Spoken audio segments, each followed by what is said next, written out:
So I've been making this. It's not finished yet, but it's gonna be epic. Getting to even this stage though has been an absolute nightmare. You see, I used to use this trakracer wheel stand because my Tokyo apartment isn't exactly spacious. Anytime I wanted to race, I'd pull that thing up to my desk and it was on. And for what it is, this little wheel stand is pretty great. It's solid, very well built, and honestly, for a wheel stand, there's not much more I could ask for. It's not even that expensive, so my impression of trakracer as a brand was pretty high. But wheel stands don't exactly lock you in position. When I kept squirming in my seat trying to get in exactly the right position, wondering if even the wheel is centered versus my monitor, I thought screw it. Screw the lack of space, I'm getting a full simrig, even if I have no clue where I'm going to put it.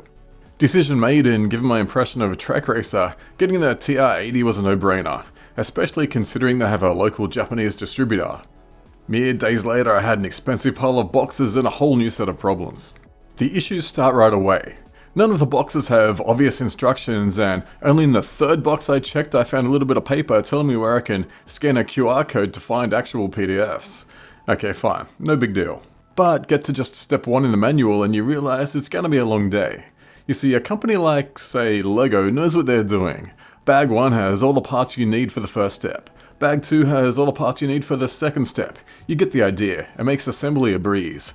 But trakracer puts its own problems before yours. It would be a hassle for them to tell the manufacturer to put all the parts in a particular order corresponding to the manual, especially when they can just make you read a cryptic part name, then scroll all the way up to the top of the PDF to work out which box it was in. But wait, it gets even better, because often the instructions themselves don't even make any sense. Let's take step 9. I gather all the bits I need, including those 12 M8 bolts. Which is kind of curious because we only have 8 of everything else. What are the other 4 bolts going to do? Nothing. That's the answer there. Look at the picture. We only needed 8. Okay, so there's 1 misprint. Fine. How about the next step then? 10 bolts, 4 nuts. Okay, you can clearly see in the picture that every one of those flat top bolts is going to need a nut to fasten it to, but according to this PDF, you can fasten 10 bolts with 4 nuts. So the manual is garbage then. But the product itself is top quality, right? Right? Well, this spider wasn't very impressed with it, and neither am I. I mean, 80/20 aluminium profile is what it is. It's pretty hard to get wrong. But the devil is in the details, or in this case, the fittings. Take this thing with the bearing that fell out to make it useless. Or this washer with a bit chopped off. Or this VESA mount that I needed to take a hammer to because the factory decided that almost having a hole is just as good as having a hole. Or what about these lock rings, which, according to the specs, are exactly the same size? Or tolerances so amazingly inaccurate that parts just fuse together, never to be separated again. Then there are the seat alignment issues that annoy me so greatly I'm not even going to get into it. The sparkling sugar on top of these metal shavings that will be everywhere as soon as any trakracer box gets anywhere near your apartment. So this is my little tirade against trakracer.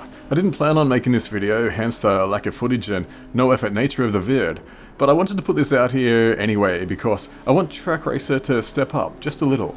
There is no need to cheap out on the fittings or choice of factory. It can't cost that much more to have slightly more quality control. And surely you can make better instructions or at least correct the obvious mistakes in the PDFs. But keep in mind I do not have experience building any other 80/20 simrigs. Just because I had these issues with trakracer doesn't mean any other brands out there are any better.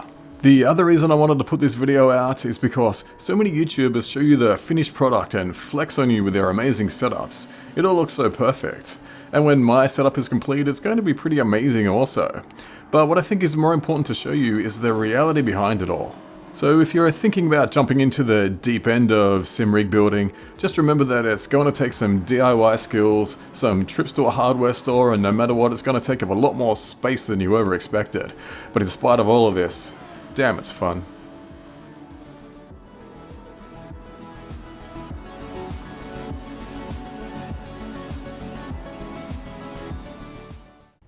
Get your shit together!